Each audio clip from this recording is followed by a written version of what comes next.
A sixth place finish for Joey Savatgy is pretty good considering he's racing with a broken foot that happened in Houston. And you got to think, shifting up from the start, you're going one or two gears, up onto the whoops, down for the corners, up into jumps. Every single one of those is going to shoot pain through that foot, and it's through the practice, through qualifying, through the heat race, through the main event.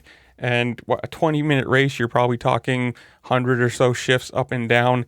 Like, that's a lot of pain, and especially landing on it too, onto I believe it's his big toe. It's where most of the pressure is going to be.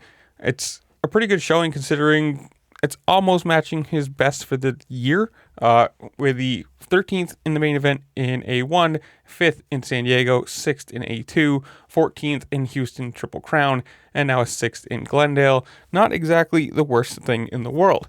Currently, he's sitting 9th overall in the championship with 66.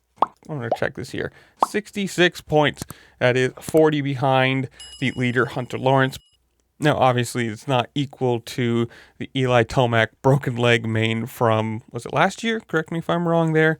But still, all week through practice, you're dealing with it. Like I said, qualifying, practice, heat race, main, every single time you hit that shifter, it's just that extra little jab of pain, especially on a supercross track where everything comes at you so quick, and having to be focused on it, it's just that little bit of an annoyance or adversity, whatever you want to call it.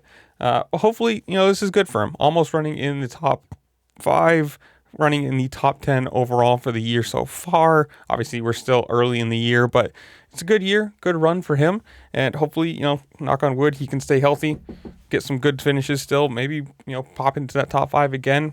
Maybe fight for a podium. Who knows? But this is where I'm going to leave you guys. Comment down below. Tell me what you think. Did you like Glendale? What do you think of the championship so far? Who's going to win the 450 title, since that's really the only thing that's up in the air? Deegan fully has the 250 West, but I guess you can say who wins the 250 East either. Whatever it is, comment down below. Tell me what you think. While you're down there, make sure to like, share, subscribe. Do all the fun things the platform allows you to do, because it does really help me out, and I appreciate it. And with that, I'll see you later. Peace.